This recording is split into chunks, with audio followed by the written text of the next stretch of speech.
For 11 months of the year, Kiki happily does a Disney podcast with her good friend Tuesday.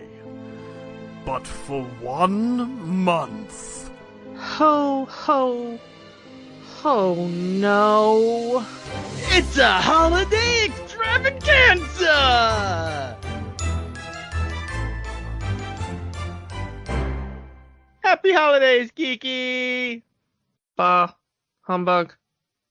I'm trying, folks. Trying to get my friend into the holiday spirit. I know it's 2020. It's been a hell of a year, but it's almost over. At least be happy for that, you know? I'm waiting to see what's on the other side. I'm scared. 2021 is rearing its head, and, well, the first half might still be the same. This might be 2020 extended. But let's try to forget it. That's kind of the whole point of this podcast, to remember the classic Disney movies of old. But we do have to talk about one news story from the past week. Kiki, do you want to go through that? Yeah, it is the unfortunate news that Dave Prowse, best known for being inside the Darth Vader suit in the original Star Wars films at least, has died at age 85. Long life. Yeah. It's sad that he's such a good actor, but he'll always be known for not showing his face. Yeah, he was in other films. He shows up a little for a short moment in Clockwork Orange and things like that. And he did show his face and actually eventually get to do his voice in a series of PSAs that were very famous in the UK, where he did the Green Cross Code Man, which was a character that would teach children about how to safely cross intersections and things like that. And so he was a bit of a known figure for children of that particular era in Britain, in the UK, but he is not really known for showing his face over here. Yeah, we kind of really only know him from Star Wars and maybe, a couple of short, cameos in this or that, but it was really, he was a really fascinating guy. I got to meet him once or twice. Attended a birthday party of his, weirdly. But yeah, he was a very kind of sweet, soft-spoken man. Started out as a bodybuilder, and that's why he was cast in the suit. He had a very large, imposing frame that really filled out that suit and towered over all the other actors. We talked in our Star Wars episode about how he honestly thought that his vocal performance was going to be the one in the film, and was not told that he was going to be dubbed over by James Earl Jones, and only found out at the premiere. Yeah, and there's clips, if you can look of them, of the raw audio on set of David Prowse's Vader voice. Very angry, very intimidating, but it just doesn't have the bass I guess Lucas was looking for. Yeah, it's a different take on Vader, of course, but it's not a bad portrayal necessarily. It sounds just like the other Imperial officers. It's more Bond villain. Yeah, because he's got that kind of higher, but not high pitched. I mean, he had a manly voice, but it was a higher register than James Earl Jones, of course, because everyone is. But it was kind of very like, and now, Princess Leia, you will tell me the plan. It was a very kind of Bond villain delivery. Do you expect me to talk, Vader? No, I expect you to die. Yeah, it was kind of more that. So, it would have been a different take, and while I do kind of support the dubbing over of the James Earl Jones voice because of what it became, I wish that George Lucas and the other producers had been more forthcoming with him. I think it was a kind of a pain he carried with him for a while. Release the At Prowse least, cut. yeah, at least until the fans really knew who he was. I think by the end of his life, he had been so beloved and accepted at conventions and things like that people knew who he was, wanted their picture taken with it. So I think that kind of eased some of that. But I'm sorry he had to wait so long for it. Yeah. I'm forgetting his name, but the guy in the Chewbacca costume. Peter Mayhew. Peter Mayhew, thank you. I had a brain fart. Same one with him and Kenny Baker. You know, years later, all of this love from the fans to those characters, even though they never saw their faces. Yeah, I'm so sad that I think Kenny Baker was the only one that I never got to meet. I did meet Peter Mayhew and I did meet David Prowse, but I do not believe I ever got to meet Kenny Baker and Anthony Daniels. I met as well. So I have most of the kind of hidden Star Wars, but Boba Fett as well, the original Boba Fett. And yeah, the day that happened, people were doing. There was this picture of all four of them on the set, and someone had photoshopped them as Force ghosts. Really hits you in the heart. There was the picture that had him, Peter Mayhew, it's Dave Prowse, Peter Mayhew, Kenny Baker, Carrie Fisher, Mark Hamill, and Harrison Ford, and everybody but Mark Hamill and Harrison Ford were done as Force Ghost. And I saw that picture and I lost it. Oh my goodness. And I mean, I hate to say it, is we do know that these actors are getting older. You know, we do know that we have fewer days with them in front of us than behind us. But it just hurts so much when you're like, this was a person who was there my entire life and now they're not in that same way. Yeah. Never be forgotten, David Prowse. Yeah. All right, let's lighten the mood here. Let's get back, at least for me, get back into the holiday spirit here. We have our first of 3 holiday movies. We are going back to 1961 for Babes in Toyland, a Christmas movie that has very little Christmas in it. I believe I counted 2 uses of the word Christmas, and that is the entirety of the Christmas in this film. Based off the 1900s musical, which really centered around Christmas. The original musical had a whole song about Christmas, which is not in this movie.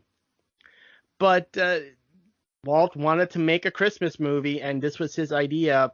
But there was a long road to get to this movie.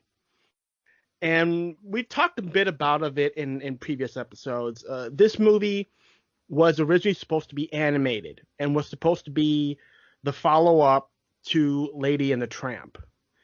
Didn't happen, and that ended up being Sleeping Beauty. Good choice, Walt. Good choice. So he passed it on, and he kept it around for a little while. And another project came up, and we've talked about this before. Walt Disney, in the 50s, got the rights to The Wizard of Oz. And he was going to make his movie, The Rainbow Road to Oz, with the Mickey Mouse Club cast, the Mouseketeers, playing all of the central characters. If you haven't seen it yet, there is a 10-minute sketch on YouTube. Just search Walt Disney's Wizard of Oz. And this aired on television. And based off the surviving Mouseketeers, interviewed years later, Walt was not happy with that sketch. Was not happy with the costumes, was not happy with the script, wasn't happy with anything. He approved all of the individual pieces, but when he saw all of them put together, it didn't work for him. So he shelved the project. Reworking it, rewriting it, adding songs, deleting songs, trying different characters. Ultimately, he threw the entire project out because it just was not working. And sometimes when a project doesn't work, you just have to let it go. So he went with his plan B that he already had the rights to Babes in Toyland, and he went with that. Note that this is actually Disney's first live-action musical film. And it says a lot considering what was around at the time. This is the same year that West Side Story came out. Yeah, this was still when big theatrical musicals were box office gold. Yeah, we were just a year away from Bye Bye Birdie and The Music Man. And if you want to go with other movies at the time, Blue Hawaii. Though comparing this movie to Blue Hawaii, that's a toss-up. Yeah, I don't know why you would do that. It was the only other musical from that era that I could think of. Yeah. But this does have a lot of similarities with the other Technicolor musicals that were being done in the day. Mm-hmm. It uses a lot of the same tricks. It uses similar color palettes. It uses kind of the same breakup of, and now we will have a giant dance number with 50 dancers. Mm-hmm. So it really does feel like this is a Technicolor musical from the height of Technicolor musicals. I'll give it that. You know, it's got that feel. This being only the second theatrical version of Babes in Toyland ever made. The previous version starred Laurel and Hardy. Yeah, and Walt got kind of salty about that. We got some Walt salt. Walt has, I mean, again, why do you think he bought the rights to the entire catalog of Wizard of Oz after the 1939 movie? Yeah, but Babes in Toyland specifically had something in there, which was they had a character, a guy dressed up in a mouse costume that was specifically meant to look like Mickey. Wow, yeah, that. I saw that. And Walt was not happy at this parody of his glorious creation. And Walt was so snippy about it that he bought the rights to Babes in Toyland. And we get two characters in this movie that are meant to parody Laurel and Hardy themselves. And they're the villains. And they are the villains. They are the henchmen to the villain. You got the larger one and the skinnier one, and that they act in a kind of similar manner sometimes, you know. The larger one is very braggadocious. The skinny one doesn't talk. Yeah, I mean, it's there. All we're missing is the skinny one crying like. Yeah, and the only reason we don't get that is because he doesn't make noise. You know, he's using his mime persona there. And if you're a bit younger than us, you might remember the 1980s version starring a young Drew Barrymore and in his first film role, Keanu Reeves. Oh, Keanu, I'm so glad you went up from there. But that's not a Disney movie, so we won't be talking about that. So, yeah, they actually did a television special about this. An episode of Walt's program that they called Backstage Party, which was an attempt to do a fictionalized wrap-up party for the film. Wrap parties, they happen, they're real, but to do a fictionalized wrap party and then film it for your TV show, questionable. It's odd. That's all I'm going to say. Well, and also all of these kind of staged studio events like this that were kind of advertising for the film, they all have this very cheesy, stilted quality to them that even if the actors in them are good, it's not their usual forte, you know? So it's all like, yeah, gee, Walt, I am very happy that we could film today, and this party is wonderful. Please have a cupcake, you know? And they're still in their character costume, so they're completely acting out of character. So you get Ray Bolger still in the Barnaby costume, just acting like himself. Yeah, it's a bit odd. I guess they thought that audiences would not recognize some of these actors if they weren't in their costumes still. Possible. I don't know. It was a bit of a different time, and all actors still had a very curated by the studio kind of, we didn't really have the same kind of paparazzi, day in the life or, social media selfie kind of culture. So anytime you would see an actor, it would be like very coiffed headshots or, specifically posed, candid at home, but it's not really their home and they've been dressed by someone and had their makeup done by someone else, Yeah. So let's get into this movie and who's in it. We've already mentioned one. Let's go with him, Ray Bolger. All right, Ray Bolger. Yeah. Where's Ray Bolger okay. When you're doing the dishes? Ray Bolger just cares about Ray Bolger. Sorry. Simpsons jokes are Disney now, and I will do them. Talk about your Wizard of Oz connection. Yeah, so Ray Bolger, you know best from being the Scarecrow in The Wizard of Oz. Yeah. There you go. And Hunk, the farmhand that ends up in Dorothy's dream. But he was a vaudevillian early in his career. Another one that came up through vaudeville by training. Primarily known as a dancer. He was an amazing dancer, as you'll remember. I mean, the Scarecrow dance and the way his limbs just kind of flop around, kind of noodly and everything. It always hurts me when certain television airings will cut that out. Oh, it's such a good dance, though. Oh, don't ever cut that out. Ray Bolger was a genius. He had his own show for a while on network television, the Ray Bolger Show. In the early 50s, he was one of those kind of character actors that was always kind of around. There is something interesting from the filming of Wizard of Oz that actually shows up in Babes in Toyland, which is there was a massive problem with the makeup on Wizard of Oz. If you know anything about trivia about Wizard of Oz, you'll know that the Tin Man was originally played by Buddy Ebsen, who would go on to be Jed Clampett in Beverly Hillbillies.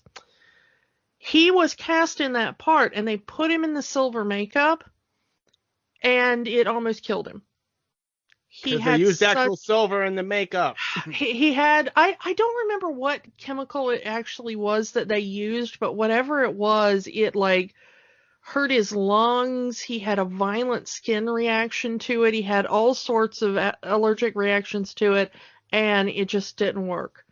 So the interesting thing is that they had to replace him. Well, Ray Bolger had a sort of similar but less horrific and life-threatening reaction to the makeup for the Scarecrow. And after he was done, the makeup and the kind of appliances they glued to him and stuff like that left very deep kind of scarring on his face.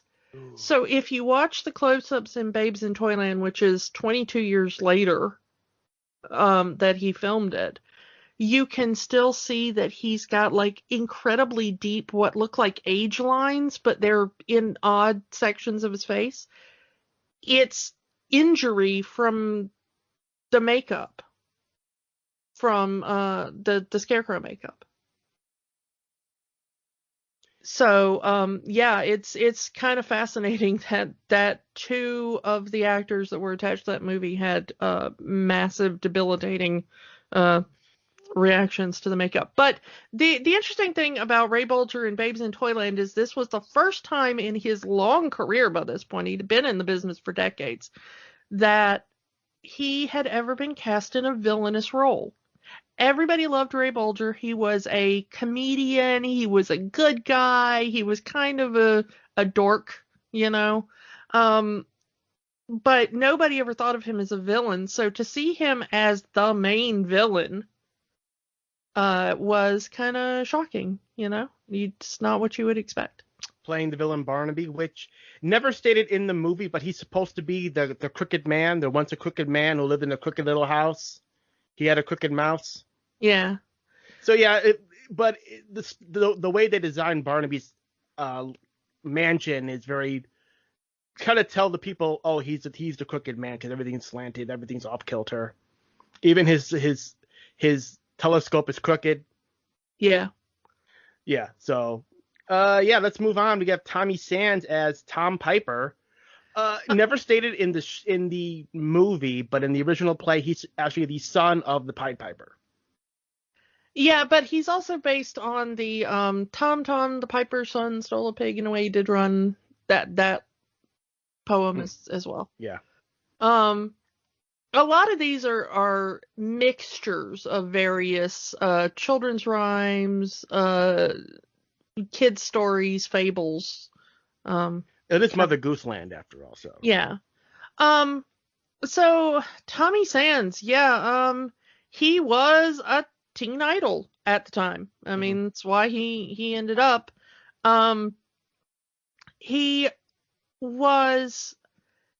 He started out on an episode of Kraft Television Theater, and he got the nickname the Singin' Idol.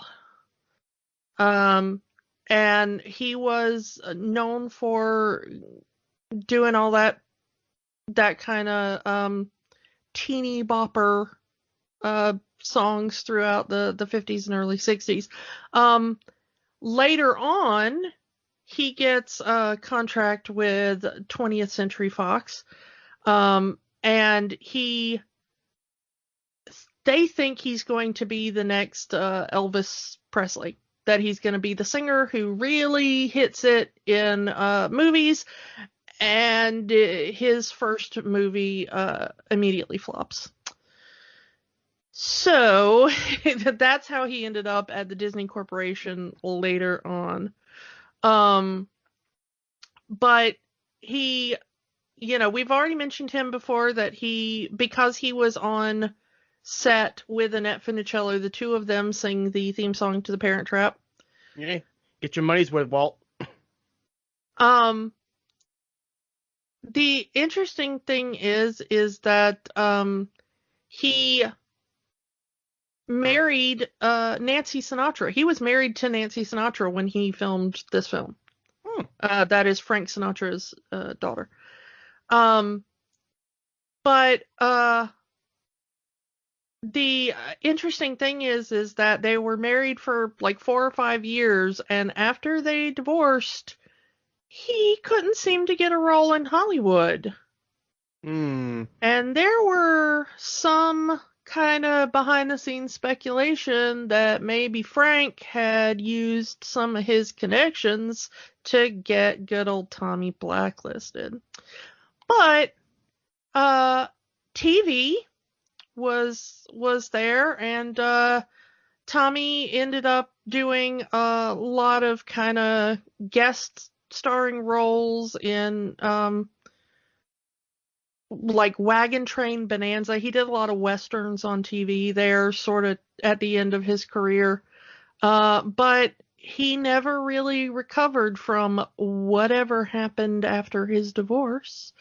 And he...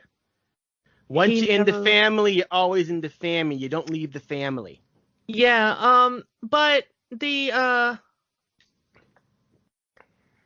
It was kind of interesting that he went from kind of, really big into the teen idol was going to be the next Elvis, and then just kind of petered out, unfortunately. Unfortunate. Yeah. So let's move on to the legend, the original Mouseketeer, Annette Funicello. Yeah, I mean, what can you really say about her that everybody doesn't already know? I mean, she... The beach idol. Yeah, I mean, she really did... Peanut butter spokesperson. That's true. But most people know her as an original Mouseketeer, of course. The most popular of the original Mouseketeers, easily. To the point where she got her own segment on the show that was just her. Yeah, I'm not really sure how the other Mouseketeers felt about that, but yeah, they really started pushing her. And then she went on to do movies like Beach Party. You know, she looked really good in a bathing suit, so they used Frankie that. Avalon agreed. Yeah, she really, they teamed her up with Frankie Avalon quite a lot, and they became, Annette and Frankie, and that was a duo there that made a lot of money for a long time. But she had a really long career. I mean, she really did. It's kind of interesting that even after the peak of her career, she would show up now and then. She kind of semi-retired when she had kids because she wanted to be a full-time mom for a while and really enjoy when her kids were young. But she would, people would pull her back for cameos now and then, and so if you watch Disney loved bringing her back. Yeah, that's true. Most of it was for Disney, but she also showed up on like Love Boat and Love American Style and Fantasy Island, and all those kind of shows at the time. I'm going to be honest, seeing Annette Funicello interact with the 90s Musketeers was pretty cool. Yeah, they did bring her back for that, and that was really interesting. The sad part about her life is that she ended up being diagnosed with multiple sclerosis, and a lot of her later years, she was in a great deal of pain. And she tried to hide it as much as she could, because she didn't want her fans, I guess, to think of her. Remember her as she was, not as she is, kind of. Yeah, but the thing is that people spoke very well of her to the end of her life. She's one of those people that you don't really hear people who knew her say bad things about her. And even at the kind of, right at the end when she was in the most pain and suffering the most kind of debilitating part of her illness, she was said to be kind to people and really go out of her way to make other people have a happy time when they were. And I think that was kind of part of the growing up with the Disney brand ingrained in her. Yeah. You always want to put on that happy face. Of course, playing Mary Quite Contrary. That's actually her name. Her middle name is Quite. They literally refer to her as Miss Mary Quite Contrary. Middle name Quite. Yeah. Let's move on to Ed Wynn, another Disney legend as a toy maker. Yeah, Ed Wynn is probably most legendary for being the Mad Hatter. Also in Mary Poppins. As Mary Poppins' also uncle. Later in Mary Poppins, after he made Babes in Toyland, he'd be back for Mary Poppins. He would be back later for That Darn Cat. Mm-hmm. And he would be back for Absent-Minded Professor because that movie also starred his son, Keenan Wynn. And his final film role was actually in a Disney production, a movie called The Gnome Mobile.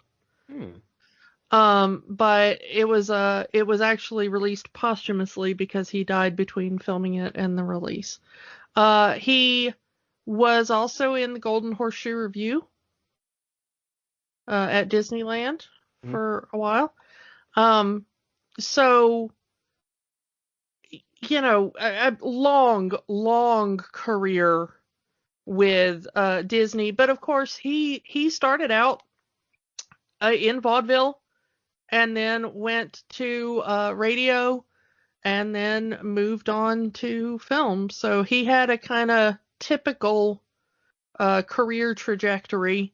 And then by the time he hooked up with Disney, he kind of stayed working with Disney, came back, but his voice and his look on screen was so well known that he got a lot of parodies. He shows up in some Betty Boop shorts and some Merry Melodies cartoons as a parody. Yeah. As a parody. It's not really him, but it's people trying to play an Edwin character. I want to talk about him, the next one. Tommy Kirk as Grumio the assistant. Yeah. Another Disney legend, because he did several Disney films, some of them with Annette Funicello. Yeah, he started as a Disney legend, and he's still with us. He's kicking along. He's 78 now, but as of this recording, still with us. He started on a high and has not maintained that. I think is a kind way to say that. Young actors, you either mature and get new roles, or you just peter out. There really is no middle ground. Yeah. I want to note here, Tommy Kirk, as we talked about Wizard of Oz, Tommy Kirk was actually supposed to play the villain in Rainbow Road to Oz, playing the Wicked Witch of the West Sun. Oh, wow. Yeah. So he was already signed for this movie, technically. Yeah, sorta. He was with this movie before it was this form. Yeah. You know him best as the kid in Old Yeller. Yeah. Old Yeller is his dog, much to everyone's chagrin. Speaking of dog movies, he's also in Shaggy Dog. And then he's also one of the sons in Swiss Family Robinson. But he auditioned for a segment on Mickey Mouse Club, which was Hardy Boys. They did Hardy Boys on Mickey Mouse Club. The mystery novel, not the professional wrestlers. Yes, the old, as in the Hardy Boys and the Nancy Drew Mysteries. Yeah, but he really though came to prominence for Old Yeller. That was kind of the thing that really put him on the map. And then Disney kept him on. Got, like I said, Shaggy Dog and Swiss Family Robinson. He also shows up in Absent-Minded Professor. I mean, he was in Disney films constantly in the 50s and 60s. He worked with Annette Funicello again in The Misadventures of Merlin Jones. Yeah, playing love interests. Yeah. So even though they're not love interests in this film, they would be later in the other. But he didn't really have the happiest of childhoods, he says, at the Disney Corporation, and that was because he was a homosexual. And unfortunately, gays in the 50s and 60s, I mean, Hollywood was slightly nicer, but if you wanted to be a star, you had to be super in the closet. And unfortunately, when they were filming Misadventures of Merlin Jones, he met a boy, and he started dating that boy. And that boy's mother discovered it and contacted Disney. And Disney fired him. But they did bring him back because they made a sequel to The Misadventures of Merlin Jones called The Monkey's Uncle. Yeah, I mean, it's... Unless they were already filming that at the time. Yeah, it was... Monkey's Uncle came out in 65, and he was fired, around 63, 64. They fired him, but they had already started pre-production, and Walt asked him to return for one more go because the Merlin Jones films were really, really, really profitable, and Walt was willing to kind of bend that decision for one more go. And I guess Kurt needed money because he had just gotten fired. Unfortunately, because of this and some drug issues later on, his film career kind of went downhill. He ended up doing a lot of work with Bert I. Gordon. And if you are a Mystery Science Theater fan, your ears just perked up. He was also in another movie called Catalina Caper, which if you are a Mystery Science Theater fan, your ears just perked up. He did some other movies that were not on Mystery Science Theater, but were not great. Blockbusters, they were not. Yeah, well, yeah, he did a lot of like really cheesy films, B movies and stuff. But anyway, probably deserved better than he got, and it's very unfortunate why the Disney Corporation fired him, and I hope he got an apology eventually. If not, the Disney Corporation should maybe apologize. So let's talk about our parody characters. Henry Calvin as Gonzago and Gene Sheldon as Rodrigo. We talked about them when we talked about Zorro. Yeah, you'll remember Henry Calvin as he was Garcia, Sergeant Garcia in Zorro, and Gene Sheldon was Bernardo, who was Don Diego's mute servant, also in Zorro. So back again. Don't really need to talk about them much. There is kind of one interesting thing is I believe this is the first appearance of actress Ann Jillian as Little Bo Peep. And she would go on to be the character of Dainty June in the film version of Gypsy, the musical. I hate that this show keeps making me say that word over and over, and we'll get to that. Yeah. But she's also in an amazing episode of Twilight Zone called Mute, which is about a girl who was raised entirely telepathically, and then her parents die, and she's put into the normal world where people speak out loud, and she can't really handle it. But it's kind of she had a kind of interesting career. Lots of TV, some voiceover work. But yeah, that's kind of what most people know her for, at least in her childhood work. Anyone else you want to put a spotlight on of this cast? No, most of the other ones are kind of, interesting character actors, but not anybody that I feel like spotlighting at this point in time. Let's get to the movie proper then, because this is straight up done as a straight stage play, because you get a curtain, and our first character we see is Sylvester Goose, the pet goose of Mother Goose. Why Mother Goose has a pet goose, I don't know. Well, she's got to have a goose. She's Mother Goose. What would she be a mother to if she doesn't have a goose? Yeah, Sylvester here is a very sarcastic goose, even shaming the weight of poor Mother Goose here.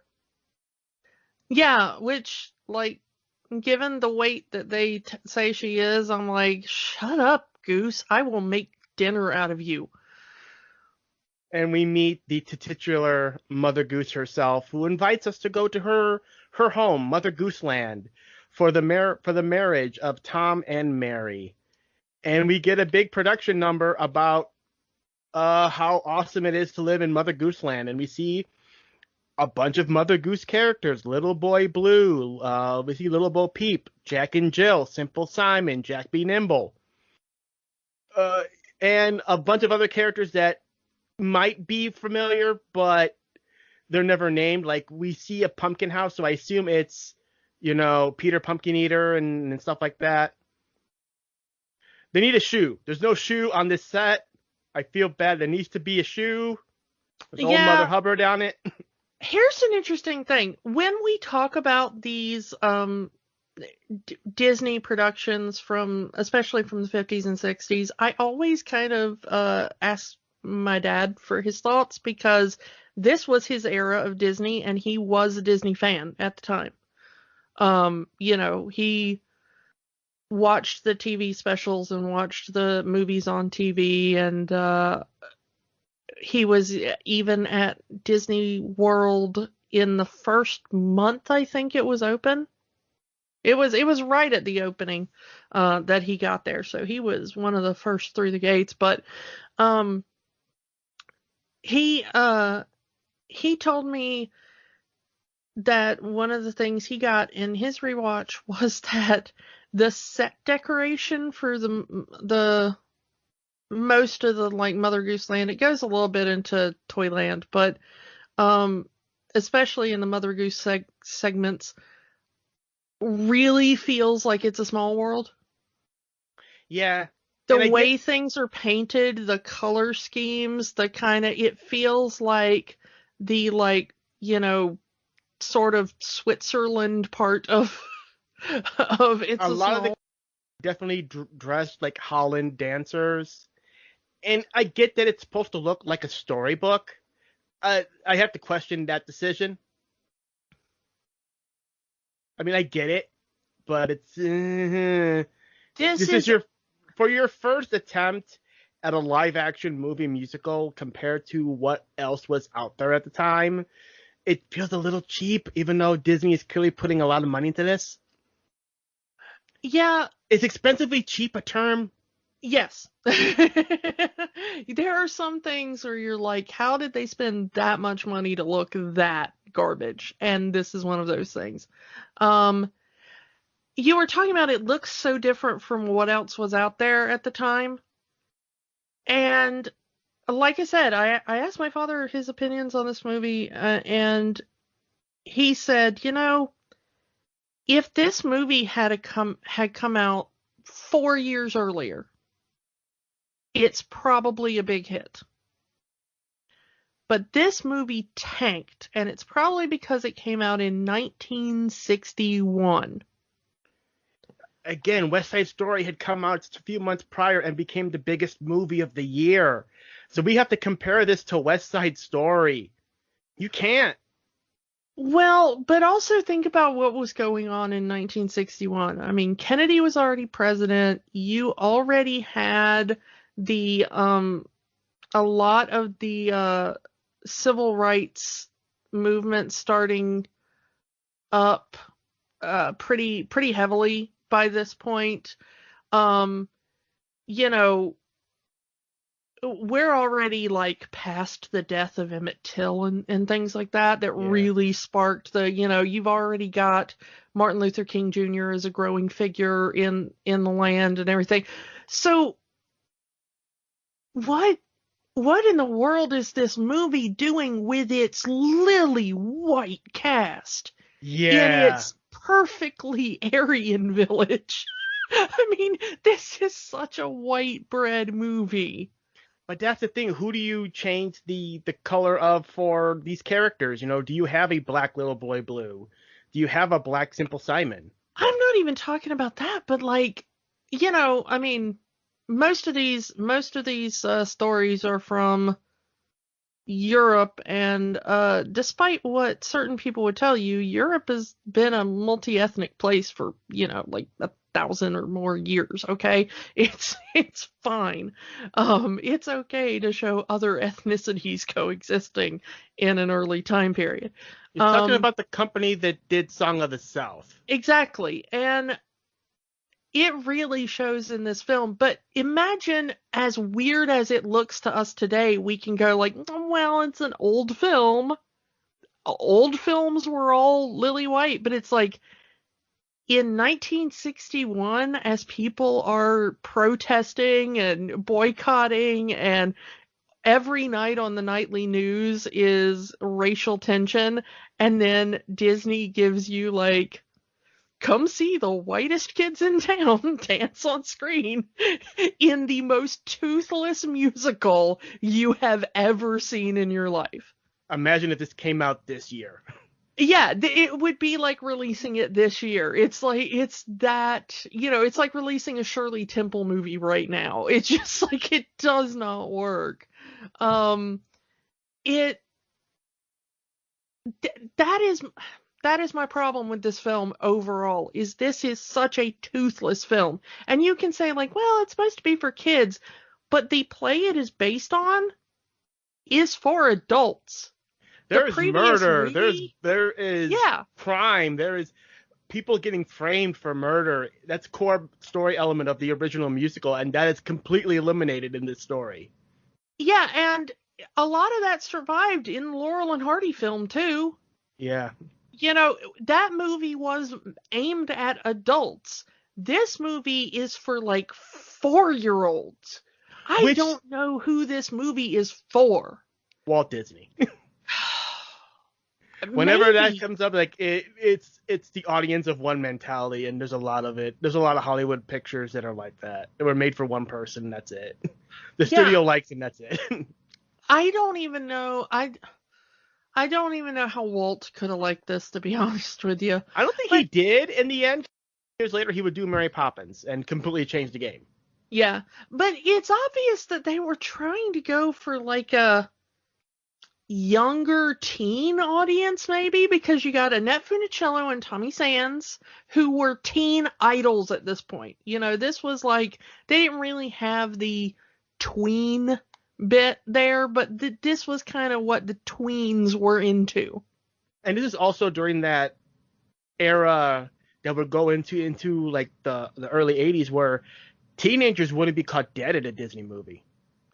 Yeah, this was already past the point where you aged out of Disney. We don't really think about that anymore because millennials have kind of put our foot down, and it's like, no, you are not taking Disney from us.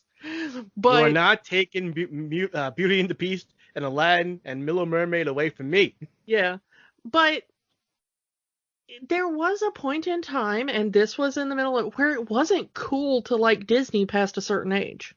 Yeah. And to be honest, Annette Funicello and Tommy Sands were like kind of the people who would appeal to the very last age group that would admit to liking Disney. But at the same time, if you remember being that age, you remember that you kind of wanted to act a little older than you were. You didn't want things too babyish. Yeah. You weren't ready for anything hardcore or, super violent or anything, but at the same time, you did want a little edge there. You wanted to feel cool. A little dose of reality in your fiction. Yeah, but this is 100% baby's first bedtime story. Yeah. And again, I saw this as a kid on the Disney Channel, so I was the right age watching this. So it does have a little bit of a soft spot for it. But as you grow old, as I grew older, it's like there is just so much wrong with this movie. There is just very little plot in this movie. Yeah, I mean, let's kind of short version the plot here, if I may. All right. Because there is very little plot and quite a lot of musical number, because this is based off an operetta. So very little talking, very lot of singing. But the basic plot is that Mary and Tom are going to be married, and somehow Barnaby, the villain, finds out that Mary is the heir to a fortune and will be told about it when she marries. Not unusual for the era that they're trying to go for, but how would Barnaby know that? Yeah, we don't exactly know how Barnaby knows this, and also I don't know that Mary ever knows this. I don't think Mary knows it either. It's Yeah. implied. It's implied later in the film that Barnaby works at the bank, so maybe that's how he found out. Yeah, I mean, he's definitely super rich and has ties to whatever banking community there is in Mother Goose Land, but, whatever. Barnaby wants her money because even though he's the richest guy in town, He wants more greed. money. Yeah. I love that Barnaby breaks the fourth wall to tell the audience his evil plan. That is the weirdest thing because you get 2 fourth wall breaks, and at first it starts with the goose talking to the audience before the curtains open, and that's fine. Like, a lot of times in plays, there is a narrator who comes out and says something. And then, a couple of minutes into the movie, when we are introduced to Barnaby, he looks at the audience and he's like, "Hi, by the way, I'm a villain. She's going to inherit a lot of money. I want it. Now you know the story. Back to the film." And then, never again does anyone talk to the camera. Mm-hmm. It is a plot contrivance that is entirely dropped after the first 5 minutes of this film. And I'm like, if you're gonna do fourth wall jokes, do them. I'm fine with that as a plot device. I would have liked it if it was just Sylvester breaking the fourth wall. Like, he would turn to the camera and say something, say, "Who are you talking to?" "No one." Yeah, but they never do. The goose just goes back to being a talking goose in the story and only talks to the other characters, never talks to the audience again. And the same thing with Barnaby. Barnaby acknowledges the audience once at the beginning and then doesn't. And I'm like, that would have made the movie better if one of these two characters kept acknowledging the audience. Mm-hmm. But they don't. They just drop it. It's like a one-off joke for both characters. Anyway, Barnaby wants to marry Mary, so he sends his henchmen, Gonzorgo and Rodrigo, to kidnap Tom and throw him into the ocean and drown him. And probably my favorite song in this play is the villain song, "We Won't Be Happy Till We Get It."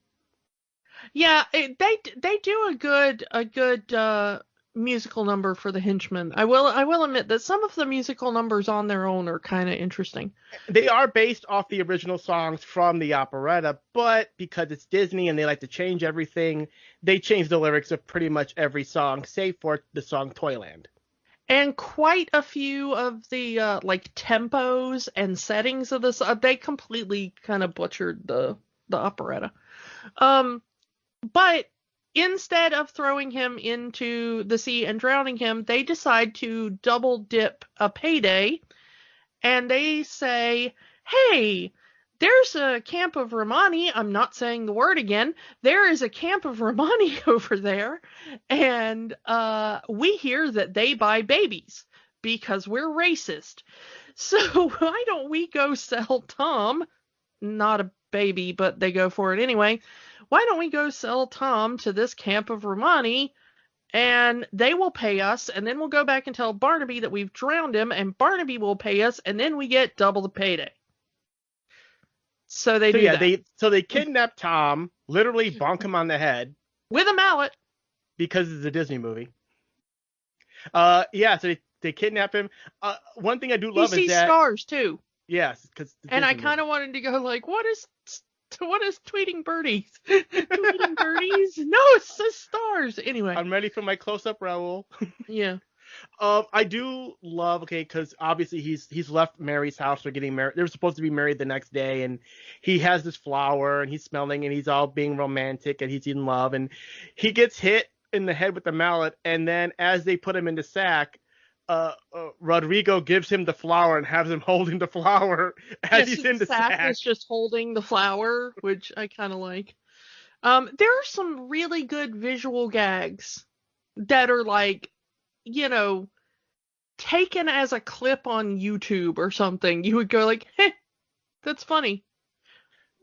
But in the course of the film, that's kind of all you get for comedy, in my opinion.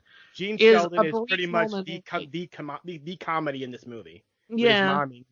The running gag of his one leg being longer than the other.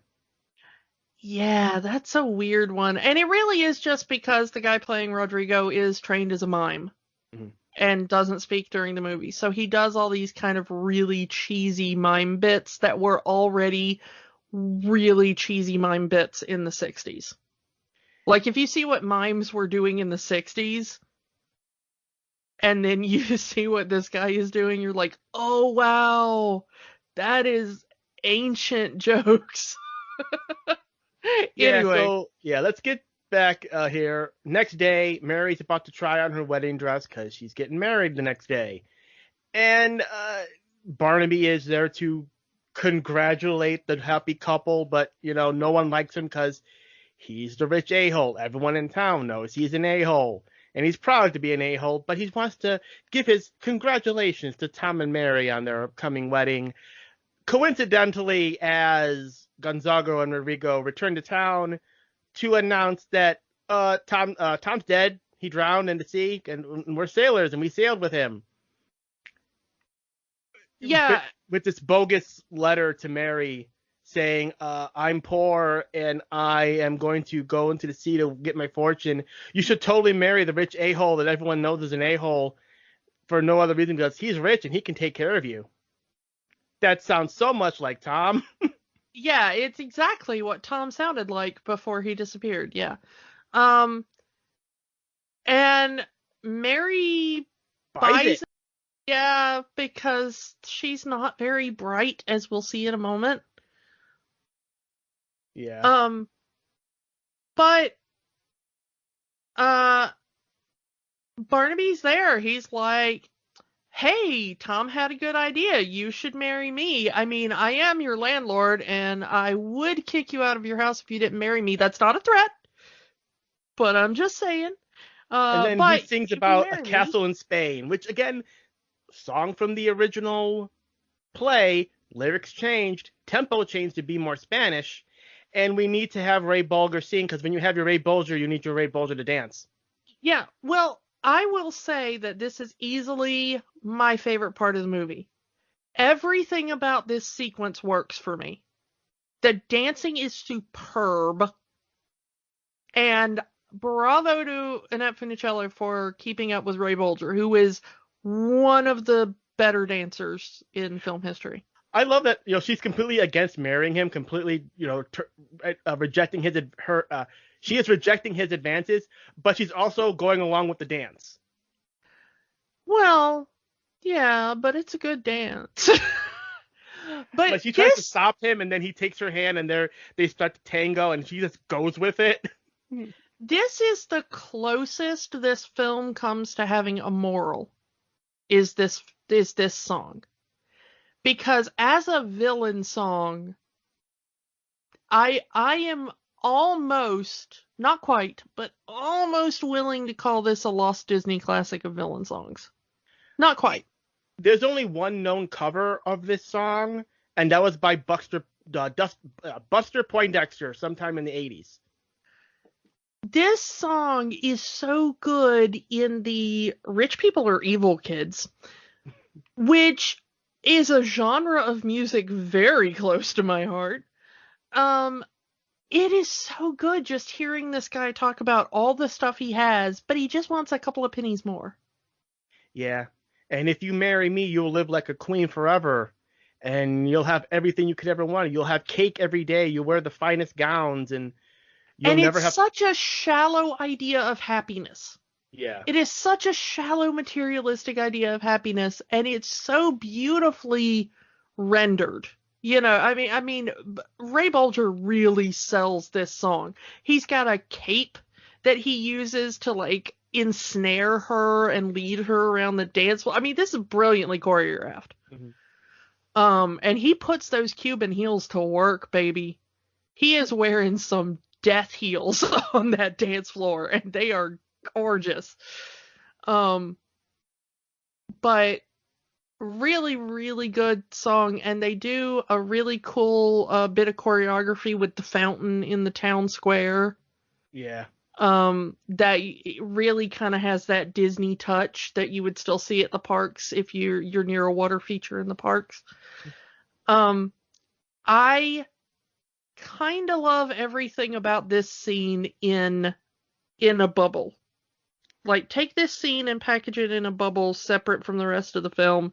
This scene really works. Yeah, and and Mary says no, she's not going to marry for money. She's going to marry for love, which Barnaby doesn't like because he's the villain. But we also get the announcement that Little Bo Peep's sheep, and she doesn't. Little Bo Peep's sheep has disappeared, and she doesn't know where to find them. And it's because the henchmen have stolen them. And we get another Mother Goose character, Bobby Shafto, who tells him that he saw the sheep go into the forest of no return. Ooh. Poor Bobby Shafto. He gets like one line in this movie, and he's already a lesser-known nursery rhyme. Yeah, so you're saying Bobby Shafto got the shaft? Yeah. I'm just talking about Bobby Shafto. Can you dig it? So yeah.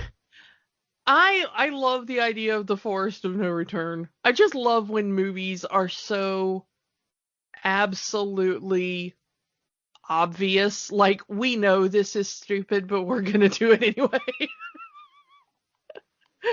You are gonna go into the forest of eternal damnation. Yeah. So here's the thing we haven't talked about. There are these children that we keep seeing, like Bo Peep and Little Boy Blue, Wee and Willy Winky, like who is always wearing pajamas because he's Willy Winky, which is odd because there's a scene where all the characters are in pajamas, so Winky is just in his regular clothes. Yeah, he never changes this whole film, but all these kids live with Mary. Yeah, Mary is like their mom or something. They live in her house in like one room in a bunk bed for like 6 kids. So it's weird that Mary, quite contrary, is like the foster mother of Little Bo Peep, Little Boy Blue, Willy Winky, and these 2 unnamed twin girls. Yeah, I don't. They don't even have names. Like we don't know what nursery rhyme they're from. They're just known as the twins. Yeah. I'm thinking maybe somebody should have told her that was why Tom ran away, because like, you've already got 6 kids. What the heck, girl? You know, where did all these kids come from? But then we get what is my least favorite song in the film. Don't Cry, Bo Peep? No, that's before. Oh, I Can't Do the Sum. I can't do the freaking sum. Because that's what you need in your Disney family film, a movie about taxes. Well, no, it's a song about how girls can't math. Yeah. Where she calls herself stupid because she can't math. It's like, okay, look, I can't math and I fully admit it, but that is because I have a learning disability. It has nothing to do with my sex or my gender. But this whole song is like, what is a poor girl to do? There's just so many numbers in the world. My head hurts now. And this what song is bread? This song is from the original operetta, but the meaning is completely different. Again, this is one of those things that Disney decided, let's rewrite this entire song. Yeah, if this song was honestly about how it starts out like taxes are high and bread and milk keep going up in price, and no matter how much I work, I can't make ends meet. Which goes along with the rich people are evil song that we just heard. Yeah. Barnaby just saying that he just threatened to evict her. This could have been a really great, like, commentary on class. Yeah. But instead it turns into, like, what a silly little girl. She can't do numbers. And this whole song is an acid trip, especially when you have 5 Inettes. Yeah, they use that kind of doubling green screen technology to have like various versions of Annette Funicello singing to herself. which is kind of cool it's got a very Winnie the Pooh pink elephant vibe. Yeah. You know the acid trippy scene in Winnie the Pooh where there's like the effalumps and woozles or whatever? Yeah. It feels kind of like that, except all of the elephants are in at Funicello. Yeah. And so since she can't do math, she decides, well, if I can't pay my bills, I don't have a choice. I'm going to marry Barnaby. To which the kids, who apparently have been eavesdropping this whole time, saying, well, if we get the sheep back, then she won't have to marry Barnaby because the sheep are our sole source of income. Yeah. So how much wool are they selling off these sheep? Yeah, so off to the forest of instant death they go. All right. I gotta pause this because I do have to backtrack. What the hell did they do to these sheep? Because when we first see the sheep, they're all in different colors.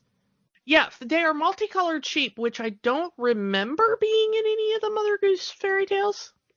Yeah. But, like, seriously, this is like they did some, like, Kool-Aid dye on the wool or something. Except this was the Disney Corporation in the 60s, so it's probably, like, lead paint. This is the same company that forced lemmings off of British to film it for a documentary. This is probably, like, those sheep died in agony the next day from that coloration. Because we never see the sheep again. No. We see that first scene where they lead in the multicolored sheep and they're like, look, Bo Peep has a bunch of sheep. And then we never see the sheep again. They're a major plot point. We never see the sheep. I am a sheep truther. Tell me what happened to those sheep, Disney. Yes. So the kids are going off to the forest of no return to find the sheep. Meanwhile, Barnaby has awakened the entire town in the middle of the night to announce that he's going to marry Mary. Which is odd because when you first see them, you see a lot of people in their pajamas, but like one camera cut later and they're all in their regular clothing. Also, I did not realize watching the film that it was supposed to be nighttime because it is like noon. Yeah, again, we see kids in pajamas going to bed. Afternoon nap, maybe? Yeah, I don't know, but like it is bright as heck outside. Day for night. Yeah. Which doesn't make any sense because this is a stage. Yeah. And very obviously so. Yeah, so as part of the celebration, Barnaby has hired these traveling Romani performers to perform for the town. And it just happens to be the exact same people that Gonzago and Rodrigo had sold Tom to. Yeah. They should have just left town. Granted, they haven't been paid yet, but they should have just left town. Yeah, it's not worth it, boys. Keep running. So we get a whole big dance number and everything where it's like, hey, look, the entertainers have come to town. Yay. And then they bring out a Vardo. And they bring out a Vardo, and inside the Vardo, they say, is a woman named Floretta, who is an old woman who is a fortune teller and psychic who knows everything about the past and the future and will tell you your fortune. And this movie makes it very clear because we get a cut into it, and there is Tom putting on makeup, a costume. He's putting a fake nose on, putting on a wig to let the audience know, yeah, this is Tom's plan. So At one point, Tom regained consciousness, told the Romani people what's going on, and said, yeah, we'll help you out. We don't want the guy anyway. Yeah, which, I mean, bravo that, that they do this. But anyway, this is also kind of a pretty decent number. And Tommy Sands sells this. His falsetto is really good. Yeah, I mean, he hardcore sells this character of this old woman who goes around saying, like, goes up to Mary and tells her fortune is that she really loves Tom. Tom is alive and you're going to marry him. And then he goes up to the villain and he's like, Barnaby is the worst thing that ever walked the earth and he's going to get his comeuppance real soon. And it's one of my favorite songs in the movie. Racial overtones withstanding, It's just that entire thing of here's a guy that everyone thinks is dead, and he's getting his comeuppance by just acting in such a way, and like it's a big con, and he's trying to con the con man pretty much, and that's why I like it so much.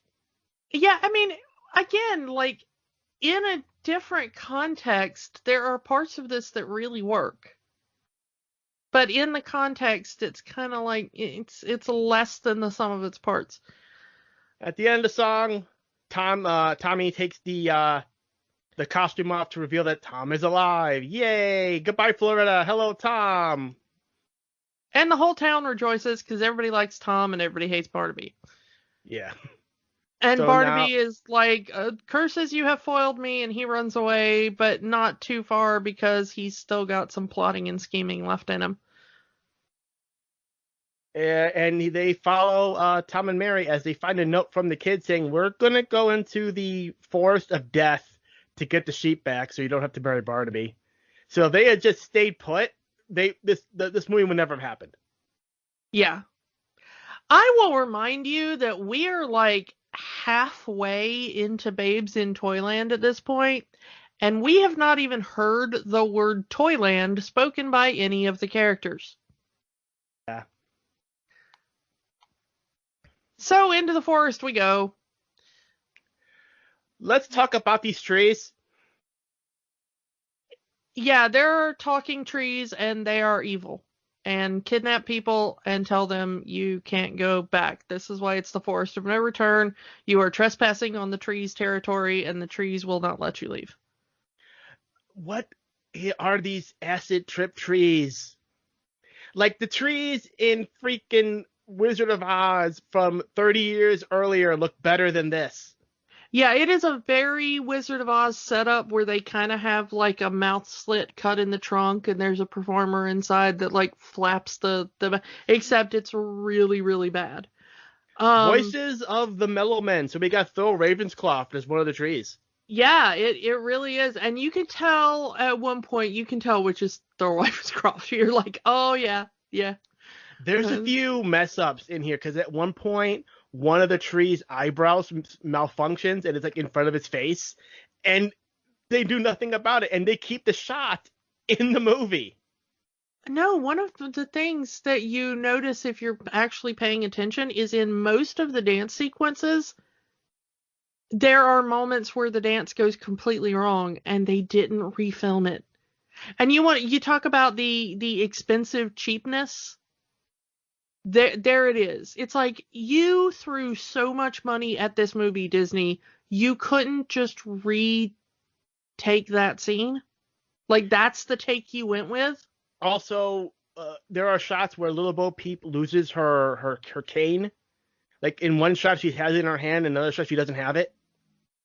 Yeah, it's the disappearing, reappearing shepherd's crook through the whole film. It's just like some scenes she has it, and then some scenes she doesn't, and then some scenes she'll be standing there, and in one shot she'll have it, and then it'll edit from a different angle, and she won't in the same scene. Yeah, it's weird. I guess the actor kept forgetting her prop, and nobody was keeping track of continuity. Also, the puppeting in not just of the trees, but of Sylvester, the lip flaps of the puppet does not match what they're saying. Well, okay, in Sylvester, I can sort of give it a bit of a pass. I thought the Sylvester puppet was brilliant. Because and it's actually... That's Mary McCarty as Mother Goose puppeting Sylvester. Yeah, so the actress playing Mother Goose has a fake half of her body.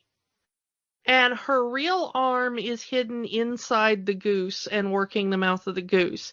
And then there's a built-up kind of arm over it and a fake hand that loops under the goose to make it look like she's carrying the goose. Her arm must have been so tired. It is, yeah. It's gotta be, like, that is some, like, you know, Big Bird level puppeteering skill to me. But, like, I really respect the actress because she is really good with the puppet. The way the puppet like keeps looking around, responding to other characters, it'll like when the goose gets scared, he'll like hide his head in her neck and stuff like that. It's a really good puppeteering job. But the mouth flaps of the puppet I think she was just miming. I don't know if there was anybody on set like speaking the lines, but all the dialogue is piped in afterwards because the actual puppeteer performer is not providing the voice. Mm-hmm. So she just kind of flaps as what she thinks the lines are supposed to be. And then somebody came in and did a voice later. So I can forgive in that instance that those don't really match up. But the trees. But the trees were dancing to a recording of this song. It should have had vocal performances in it. Mm-hmm. Playback. Yeah, why are you not matching to those vocal performances? So yeah, I'll agree with you on the trees, but I'm kind of giving the Mother Goose puppeteer a bit of leeway on hers because that cannot have been easy to do. I could see that like Mother Goose costume being like at a convention, someone just walking around dressed as Mother Goose with a goose that just looks at people and just maybe not talking but just looks around and reacting to things. Oh my goodness, that would be awesome. I kind of want to do that costume now, except different. Like I would like to do it with like, a dragon or something. But a similar have thing. you ever heard of the Dream Finder? No. I think you can pull off the Dream Finder in Figment. Oh yeah. Dreamfinder and Figment would be okay. Until you said Figment, I kind of forgot. But yeah, you're right. That would be an interesting. I don't know. I'd love to do a puppeteering costume at some point. Anyway, let's get back to the film. As Tom and Mary, after the trees have their big "You're captured, you're not going anywhere" song, Tom and Mary find them, but it's apparently later than they thought. They can't get back, so they're gonna camp there, just sleep out in the open woods with no tent or anything. Also, can we believe children, please? Yeah, because they get there and the children are like, "Hi, by the way, the trees are evil, and the reason we haven't come home yet is because the trees trapped us here and will not let us leave." And the Tom and Mary characters are just like, "Aw, silly children. Stop saying nonsense," even though we just talked to a talking goose 5 minutes ago. Yeah. So they are all asleep, and Barnaby and his cronies catch up to them, and they say, "Oh, we're going to wait for sunrise to get them." They can't get them now when they're asleep, but they're going to get them when they wake up. Yeah, this is ridiculous. Flaw in the plan, Barnaby. Yeah, so they're just deciding to, like, "Oh, they look so cute when they're asleep, so we'll just sit here and wait for them to wake up." But they're woken up by the trees, who it turns out are alive, because that's what the children said. Maybe listen to children when they tell you things. And part of the thing about being in the forest is that the trees are not just the trees. They are the apparently the police force for Toyland. Yeah, this is trespassing, not necessarily on the land of the trees, but on the land that belongs to Toyland. So you have to go see the sheriff of Toyland, who is the toy maker. Yeah. And this is the first time we hear about Toyland. And this is over an hour into an hour and a half movie, Toyland. And we get the song Toyland, the only mostly unchanged song from the original operetta. But it's only the chorus, and they've changed it from a lullaby to a march. Toyland, I hate everything about this song. It is grating and annoying, and I kind of want to smack anybody who sings it. Yeah, again, yeah. I do not like this song. It is annoying. So they make it to Toyland, and again, Barnaby could have easily got them a set at that point, but said, "We're going to wait till nightfall." Well, who wants to fight a bunch of talking trees? But the trees have already left. They're already in Toyland. Oh, yeah, they're just kind of hanging out outside of a window watching the toy maker. That's right. I forgot that. And then, our Toyland heroes... is just... Yeah, Toyland is just a giant toy factory. That's it. Yeah, our heroes are standing there watching through the windows of Toyland, and our villains are like 5 feet behind them, watching them watch through the windows of Nobody knows they're there. Just snatch them right now. Yeah. What? Why are you waiting? This is this is ridiculous. Be better villains. So now we get a completely different movie because we now have the toy maker and his assistant Grumio. I hate the toy maker. He is my least favorite character in this movie, even more than Barnaby. Annoying and condescending. He's the real villain to this movie for me. Not, at least Barnaby is honest about his evilness. The toy maker is, like I said, condescending, rude, and just insulting to his assistant. Only assistant, and apparently the only other person who lives in Toyland. The only employee of Toyland. So we got Tommy Kirk as Grumio, and he had invented a toy automation machine that will increase production of toys so they can send them out quicker. Good guy. And here is our first mention of Christmas where he says, oh no, I need to meet that Christmas deadline. So he invents a machine that will make toys faster. He starts it off slow. He makes a doll. He makes a boat. But the toy maker says, well, we're just going to put this at full blast and make a bunch of toys now so we can get done faster, and machine go boom. Because he overloaded it. Yeah, and this is if you suffer from sensory issues of any sort, this is a nightmare of a scene. There's like 17,000 sounds playing at different levels, and this really complicated, and there's flashing lights, and the colors are garish, and seriously, if you have any sort of sensory issues, just like leave the room for this scene. It is you awful. Feel for the machine because the machine is literally yelling, help, help, help, help. Yeah, there's a little robot face on the machine that's screaming for help, and nobody helps the poor thing. Because the machine is broken. Because the toy maker broke the machine, so now Grumio can't turn it off. Take an axe to it or something. Put this poor thing out of its misery. And then the whole thing explodes. And the toy maker blamed Grumio for it, even though it was the toy maker that overloaded the machine. I hate the toy maker. Yeah, the toy maker is awful. In the original play, the toy maker was a villain. Oh, wow. That's fascinating. Yes. In fact, the toy maker is murdered, and Tom is blamed for it. That sounds awesome. Well, not awesome, but it sounds less painful than this film. It's a better story. But you can't have murder in a Disney movie, except for all those times when you do.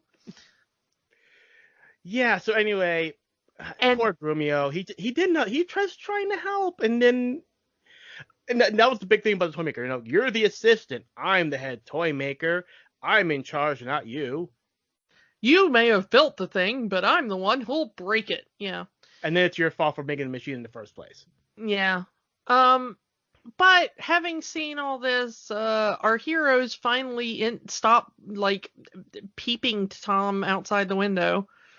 And yeah. And I'm not even proud of that. It's just everything about this movie makes me a worse person. But they finally come into the workshop and is like, oh yeah, we were supposed to turn ourselves into you because the trees caught us trespassing or whatever. But we see now that your workshop is broken. Maybe we could help. Why don't you put us to work as child labor? So we can make that Christmas deadline. The second time we hear about Christmas. Yeah. And he goes for it because the toy maker is a villain. Yeah. He's like, of course I will put children into a sweatshop and make toys for. And we get a big song about making toys and Christmas is coming. And the toy maker goes, yes, we should be happy when we work.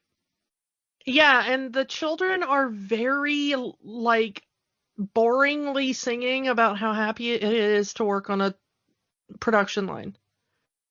They're like, I will paint a smile on the doll because painting smiles on dolls are fun, and you will put a boat on the conveyor belt. Ha ha ha, we are having joy. Did I ever tell you that Walt Disney was notoriously anti-union? Yeah. There's a shocker. this is the least fun whistle while you work kind of song. Like, this is trying to be what would later become, like, this is trying to be Whistle While You Work again. Mm-hmm. Except it's not. It's Whistle While You Work if you have a gun to your head. Yeah. We're whistling while we work. Please don't shoot us. We really enjoy working for you, Mr. Disney. It's like, it feels like watching somebody's, like, kidnap proof of life video. So apparently they built enough toys in this time frame that, we're going to make the Christmas deadline after all. Yeah, they're back on track now. Yeah. All of them working together have kind of made up for all the toys that got destroyed in the explosion of the machine. Maybe toy makers should hire more employees than just the one.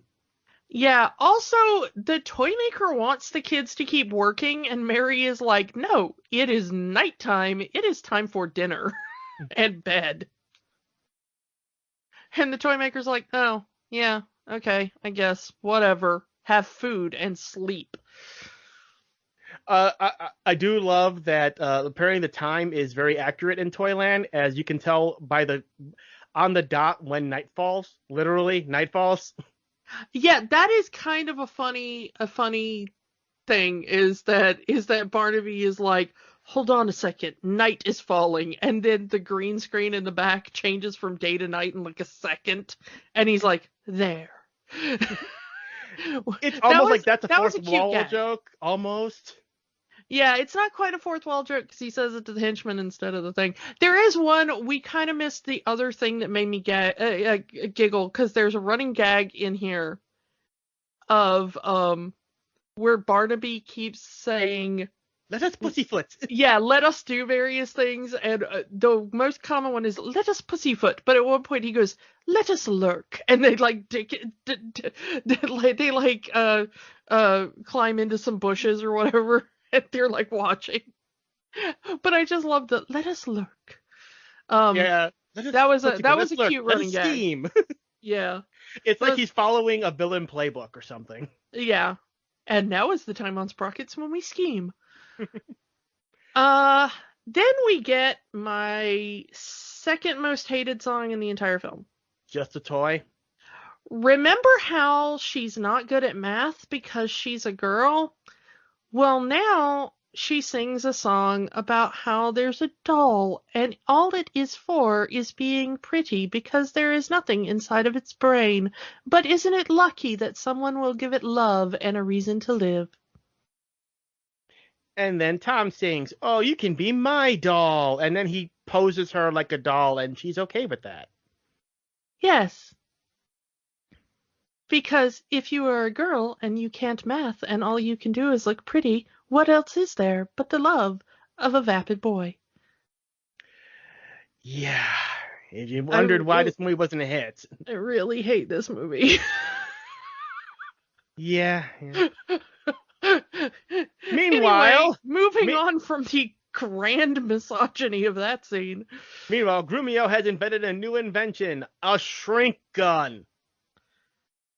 Because we can now, instead of making toys, we'll just make everything in the workshop a toy size, and we can do that. Yeah. Fortunately, somebody eventually points out the flaw in this plan, which is that it takes more effort to make a full-size thing than a miniature thing. So why would you make a full-size thing and then make it miniature instead of just making the miniature thing in the first place? Yeah. A shrink gun. Yeah, the thing is that one squirt of the shrink gun will shrink a thing, 2 squirts will shrink it so far that all of its molecules will scatter apart and then it's dead. Don't go into the quantum realm. Yeah. The toy maker yells at him, yells at the assistant and is like, this is a stupid invention, and throws it out the window, where it lands at the feet of Barnaby because he was outside the window watching. So now the villain has a gun. But it's a shrink gun, so it's with the Disney film. Yeah. And he immediately shrinks the toy maker and puts him in a birdcage. And then he's mad at his henchmen, so he shrinks his henchmen and also puts them in the birdcage. Let's talk about this, because this is the most ineffective face turn I've ever seen in a movie. Yeah, okay, because the reason he shrinks the henchmen is because the henchmen are like, okay, does he shrink Tommy first? I think he shrinks Tommy first. He shrinks the toy maker first, and then the toy maker says, "Don't let him do that to Tom." Oh yeah, but he says that he's going to shrink Tom, and then he's going to hit him a second time and just kill him. And the henchmen are like, whoa, whoa, whoa, we are not down with the murder.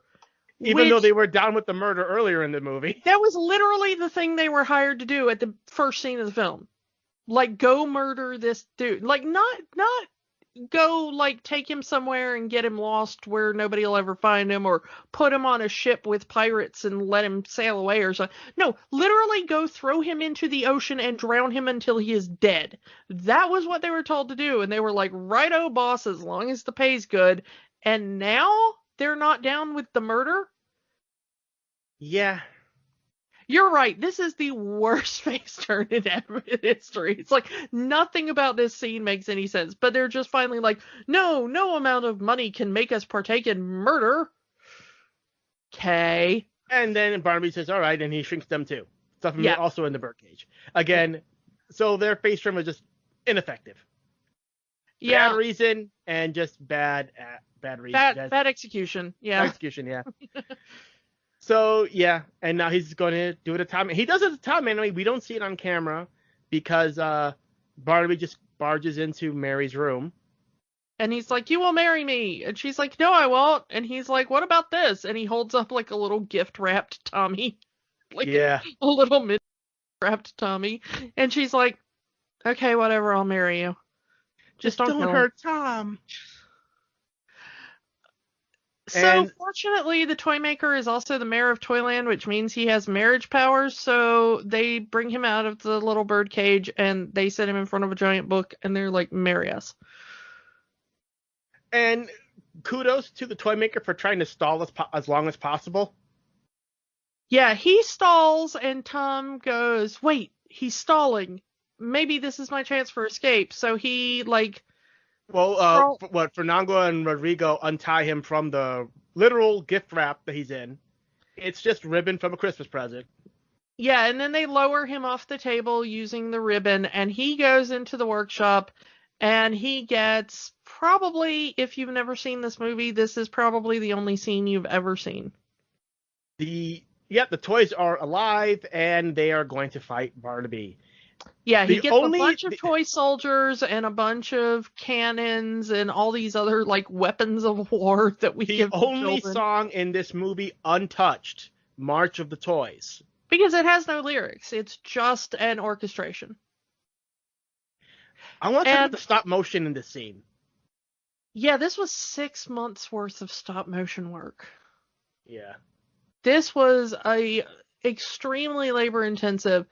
And it's very,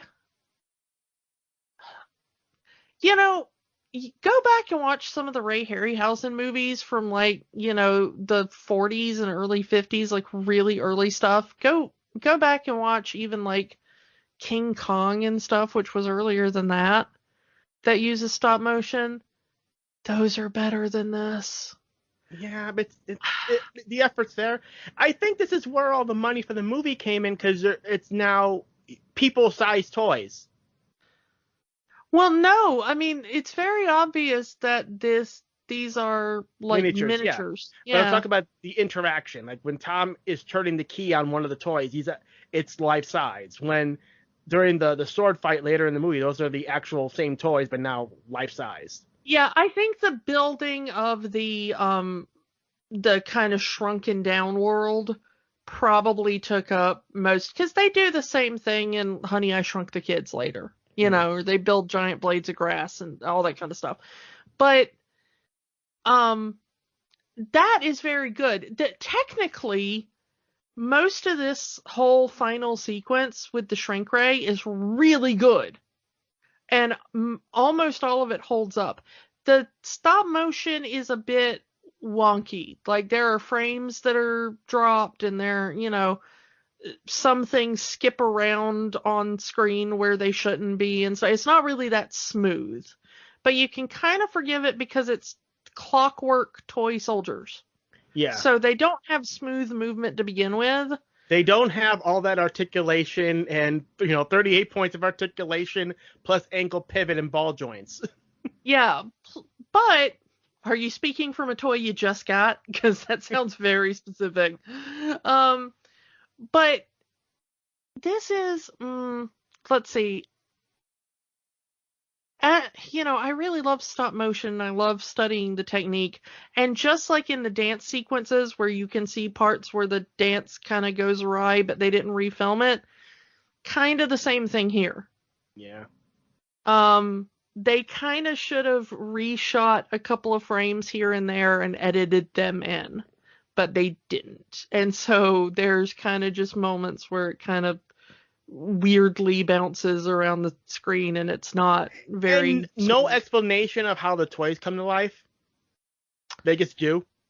Yeah, Tommy shows up and cuts open the boxes with a toy sword that he has and says hey, come on, we gotta fight, and they're awake. And apparently they are actually playing March of the Toys because Barnaby here said, oh, they're playing, that's not the wedding march, they're playing the wrong song.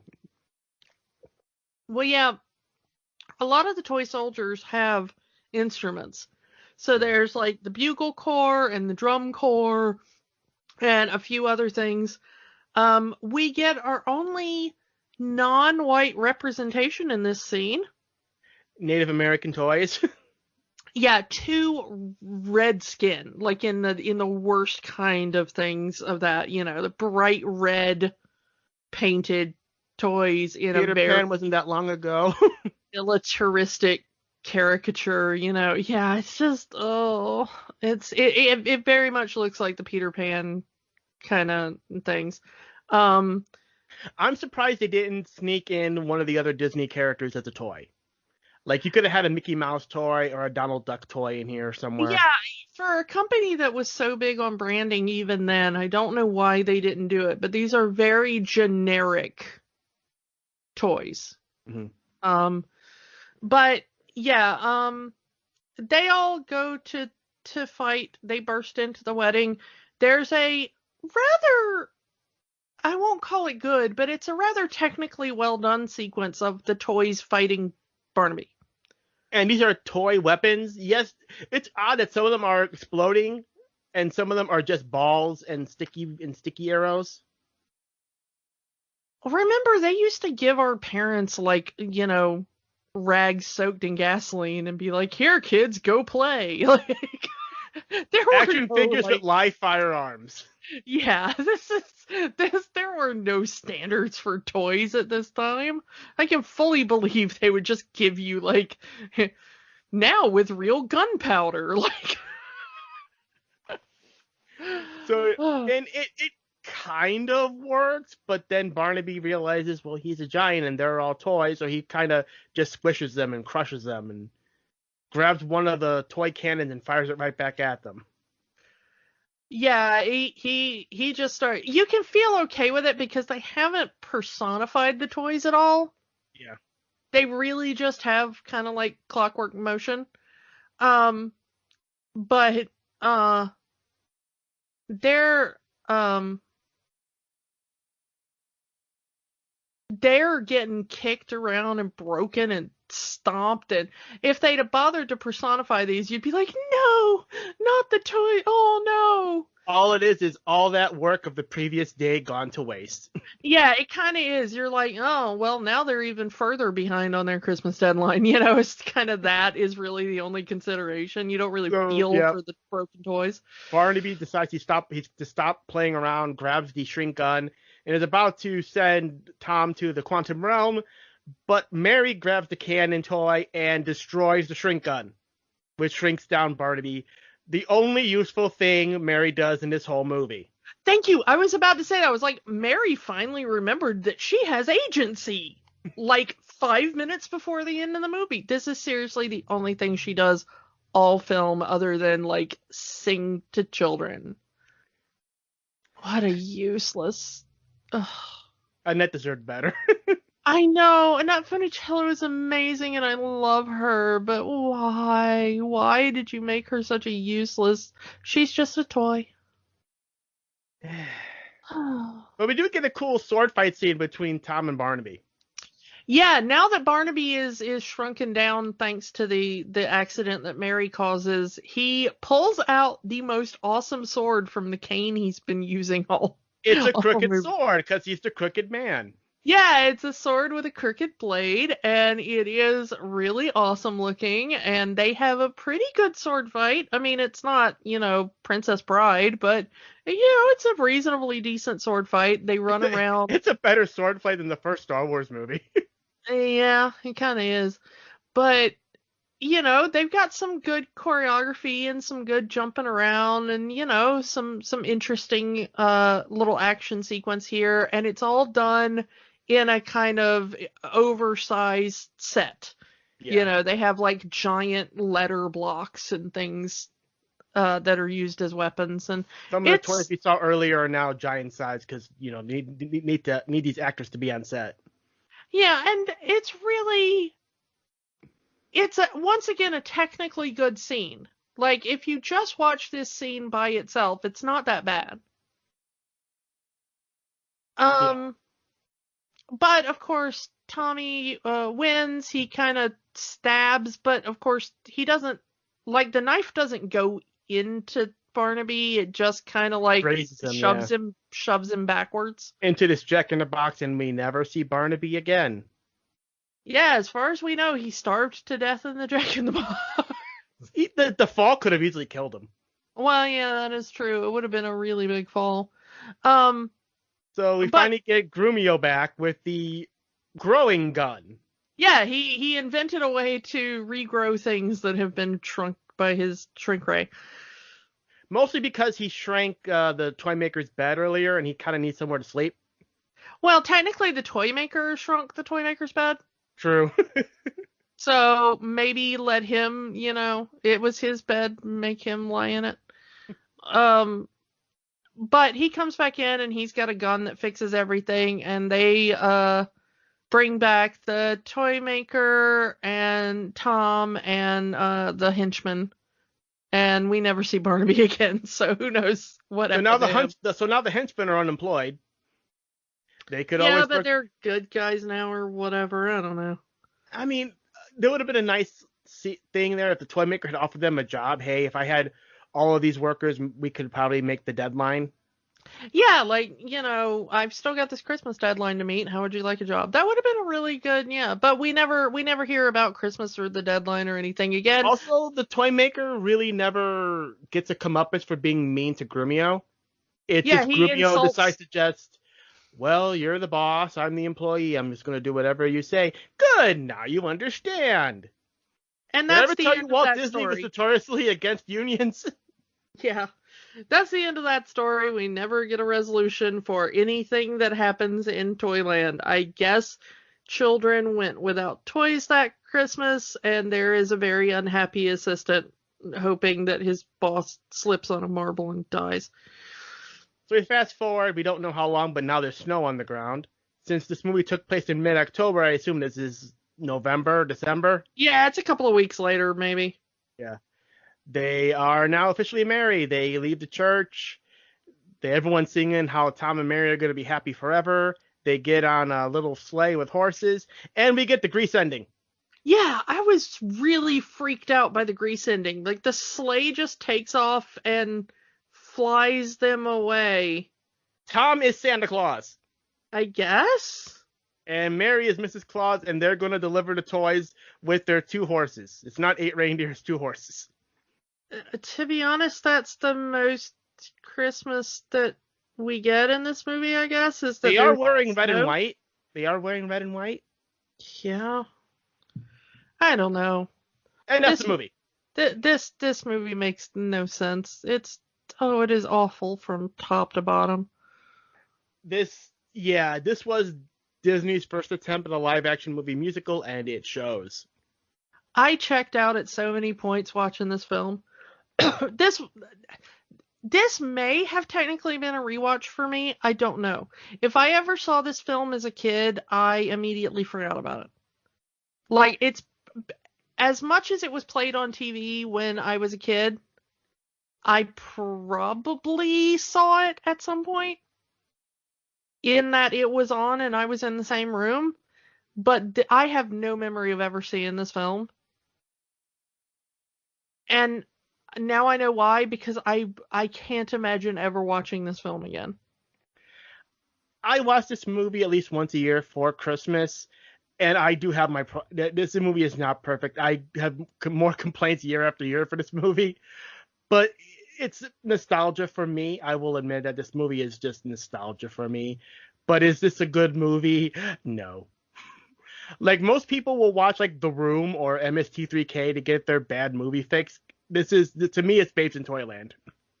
You know, this film would probably be a fun riff. I don't know if like Riff Tracks has put out a riff for it or whatever, but it would probably be a fun riff with the right people. But that's okay. If we're asking the big question, does this have the Disney magic?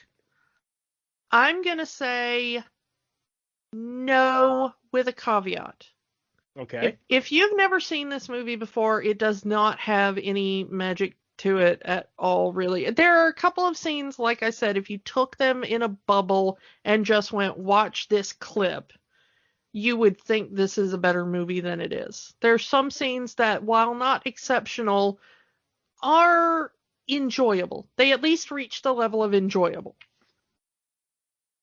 But I can understand somebody like you who grew up with it and has fond memories from childhood that you're like, oh yeah, it still has that little bit of nostalgia magic. Okay, I can get that. Or if you want to see a piece of Disney history, because this was kind of a historical film for Disney. It's their first live action musical. It's got a lot of their big stars at the time. You know, the people who worked on it are all Disney legends. Okay. It's a piece of history, but it is not an enjoyable film without nostalgic goggles. Yeah, no. This movie does not hold up at all. I can see why it tanked at the box office. Yeah. And I do think my father was right. I think that even though Walt is kind of known for being the guy who saw the next thing coming before it got here, this is the exact opposite. This is like 10 years before this would have been the zeitgeist, but in 1961 this was the okay boomer of films, like the ultimate play it safe movie. Not even that. It was just like, hey, you know what the kids like today with their 23 skidoos and their hoop and stick? Like, it's that kind of out of touch. Hello, fellow kids. Yes, it is Grandpa Simpson's level. Like Grandpa Simpson level of out of touch. And I wore an onion on my belt, which was the style at the time. Yeah, I mean, speaking of onions, this one kind of smells like one to me. It's not a fun. I checked out so many times watching this film. So yeah, I guess the official thing is, unless you have nostalgia for it, no. And I'll say it as a movie by itself, no, but my only love for it is coming from nostalgia. And also as a holiday film, how is this a holiday film? They mention the word Christmas twice. This is in Disney's Christmas movie list. And everything lists this as a Christmas movie. Disney's Christmas romp, Disney's, whatever, but it's not. And like I said, it's a movie called Babes in Toyland, and they don't get to Toyland until like 25 minutes before the end of the film. It's over an hour of not Toyland. That's kind of the way the original was too, but at least they spent more time in Toyland. And Toyland is an actual place and not just a factory. You know what? If somebody ever makes the gritty reboot of Babes in Toyland, I'll give it another try. But I never want to see any version of Babes in Toyland ever again. No. So you can watch the one with Drew Barrymore and Keanu Reeves. No. I don't. it says a lot that of the 3 versions of Babes in Toyland, this is kind of the best one production-wise. I was talking to a friend about it, and he had only seen the Laurel and Hardy version, and he said of that film, it is the most awful film I have ever seen, and then occasionally Laurel and Hardy are funny. So apparently every version of this film is kind of garbage. Maybe don't ever watch it. Yeah. Unless you have nostalgia for it, and then I get it. I'm not gonna harsh anybody's yum in the nostalgia goggles sense. But if you've never seen it before, you're not gonna like it. I promise you. Yeah, I think that's all we can say about Babes in Toyland. I'm never gonna forgive you for this one. Let's move on to next week. As a recent addition to the Disney home, a Disney family. Since the purchase of Fox, next week we're going to be doing Home Alone with Macaulay Culkin. And I'll just tease it now. There's going to be a very interesting Kiki Had a Weird Childhood in next week's episode. So if you enjoy our Kiki Had a Weird Childhood segments, boy, do we have a massive doozy coming next week. So tune in next week for Home Alone. And that's all we got to say about that. And we will talk to you all next time. Bye. Bye. Don't let the magic stop here. Join our conversation online on Facebook at Rewatching the Magic. Twitter at Rewatch the Magic. And of course, new episodes every week at rewatchingthemagic.podbean.com. Special thanks to our friend Ian Bonds for being our holiday announcer. Check out his videos on YouTube at Insane Ian or on Bandcamp at insaneian.bandcamp.com. Remember, the magic is for everyone. It only stops if you let it.